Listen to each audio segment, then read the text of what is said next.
Takže, čaute banda, ja vás tam pri novom videjku a dnes to bude také veľmi netradičné videjko, lebo nebude to ani o bushcrafte, nebude to ani o nožoch, ale bude to o mojej ďalšej obľúbenej činnosti, ktorú ja mám, a to je Airsoft.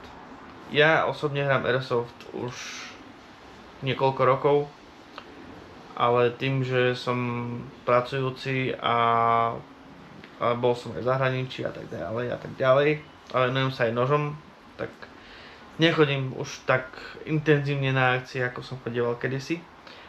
Ale všimol som si, že keď pôjdem na akciu, že veľa mladých si nechá poradiť od nejakého youtubera, ktorý proste promuje nejakú značku, pretože od nej má zadarmo zbrane, ale proste aj keď je to totálna somarina, ale proste ľudia si to kúpia, lebo ten youtuber to promoval.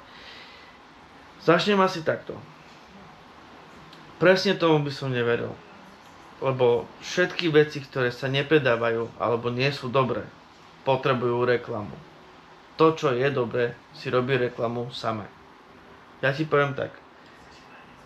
Videl si niekde reklamu, napríklad ja mám G&G Levar, hej, je to Winchesterovka. Poprosím svoju krásnu asistentku, aby mi doniesla moju krásnu Winchesterovku. Poprosím ťa.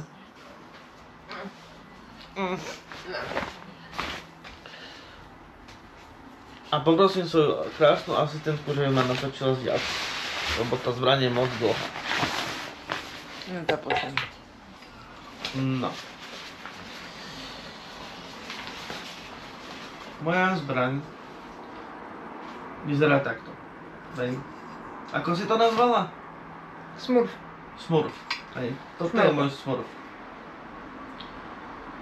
Winchesterovka. Hej.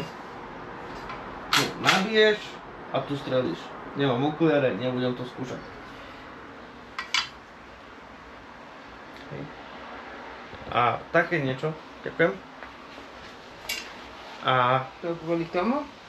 On sa musela postaviť? áno.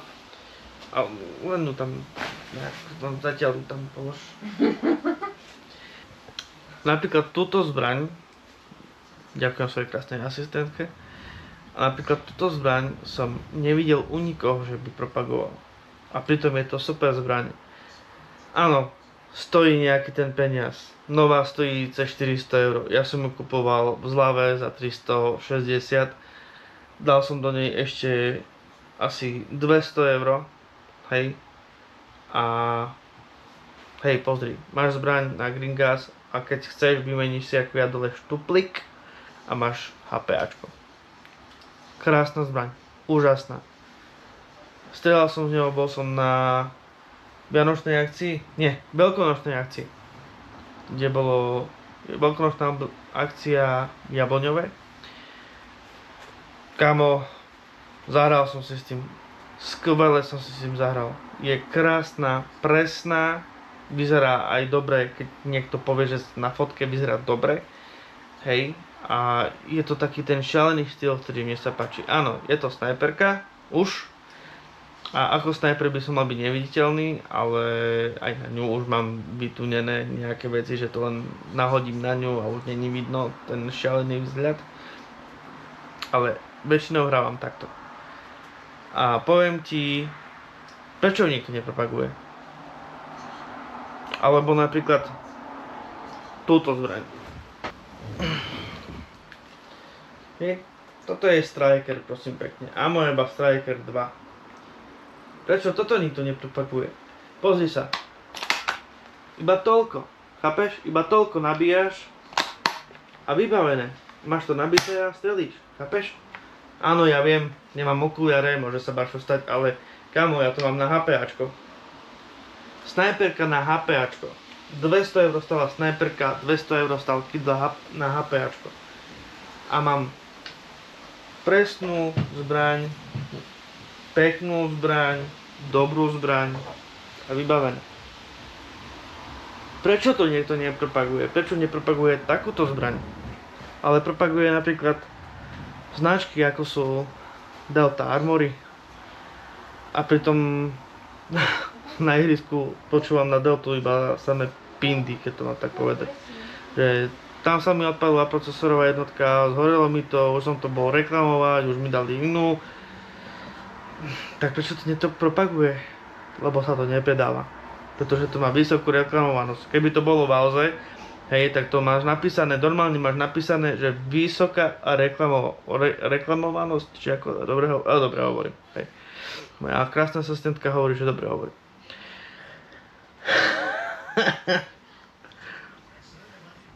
Ja len chcem povedať, že keď sa ti nejaká zbraň páči, mne sa páčil Striker, páčilo sa mi G&G Levar. Chalan, čo so mnou chodí na Airsoft, čo sme jak keby taká partia, môžem to tak nazvať, že sme partia, tak ten G&G Levar mal, hej. Vyskúšal som si, nehral som s tým, ale dal mi vystreliť. Povedal, keď to vyšlo, dal mi vystreliť, hej, si hovorím, že fú, pecka, paráda, má to M4-kové predné predpažbie, vyzerá to fajn dobre, hej, vlastne je to Winchesterovka s M4-kou, paráda, páči sa mi to, hej. Ale áno, bál som sa, čo keď to bude somarina, je to celokov, má to cez 3 kg, čo keď to bude somarina, ale nie je, baví ma to, tá zbraň ma baví, je presná, je dobrá. Takisto Striker. Nikto mi to neodporúčal. Išiel som na internet a vyhľadal som si Airsoft Sniper alebo Sniper Airsoft a vyhodilo mi barziaké snajperky. To sa mi páčilo, to som si kúpil. Pozrel som si, aké sú tam nahrané diely, čo sa tam dá vymeniť, ako sa to dá vytuniť. Pozeral som si videá na YouTube, hej, ktorí to tunili, ktorí si to kúpili a vytunili. Vybavené. Ale netušil som, že to na to niekto natáčal video, ako to vytuniť. Ale vidíš, našiel sa. Takže nenechajte sa nalákať na nejakého youtubera, ktorý vám dáva buliky do hlavy. Takisto, čo sa týka hry. Dostaneš zásah, ideš na respawn. Na respawne rozmýšľaš, čo som urobil zle. Toto som urobil zle, išiel som na toho moc hrbr, alebo chápeš. Prídeš na to sám. Ste inteligentní ľudia. Rozmýšľajte na tom ihrisku. Čo robíte, ako to robíte. Robte si sami vlastné postupy taktické. Sami si zmapujte ten priestor. Zoberte, dajte na seba proste bestu, aby vás netrafili. Prejdite si, zmapujte si celé územie. Ako to robia napríklad v armáde. Hej, dronom zmapujú si územie. Tam je nepriateľ, tam je toto. A idem. Rozmýšľam, kalkulujem, tam mať pôjdem, toto robím, dobre, ale tam môže byť henten, môže ma dostať. Čo keď, ale chápeš? Rozmýšľajte sami za seba. Čo sa týka, ako vyliezať spoza steny. Dostaneš raz, OK, trošku menej. Dostal som, dobre, asi niečo robím zle. Dobre, v takomto prípade sú fajn, keď vám niekto povie, že ako. Ale neplatí to pre každého, pretože ja napríklad neviem mieriť na ľavú stranu. Áno, som ten kripel, ktorý nevie mieriť na ľavú stranu. Ja mierim iba na pravú. Pretože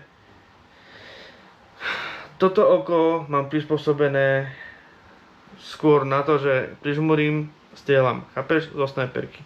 Preto, ja keď idem do budovy, ja musím robiť toto, chápeš? A robím toto, lebo sa pomýlim proste, chápeš?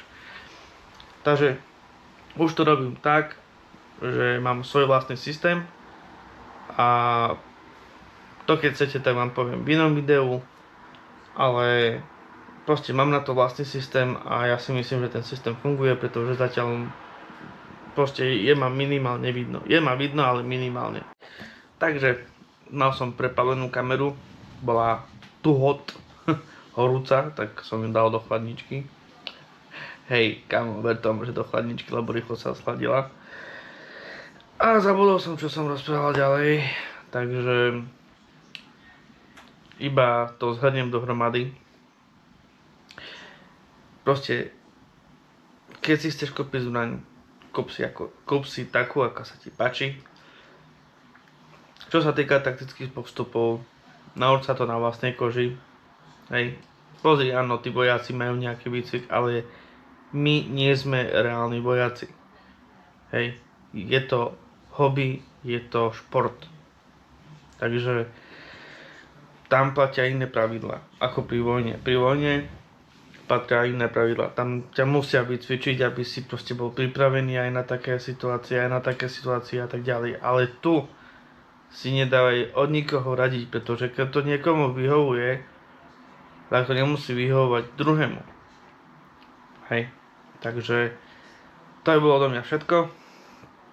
A keby ste ešte niečo chceli vedieť, čo sa týka Airsoftu, napíšte mi do komentárov, či vás aj také video bavilo. A prvýkrát asi poprosím o like, pretože ma to posúva ďalej. Zdieľajte toto video, odoberajte, aby ste ma vedeli aj vychváliť.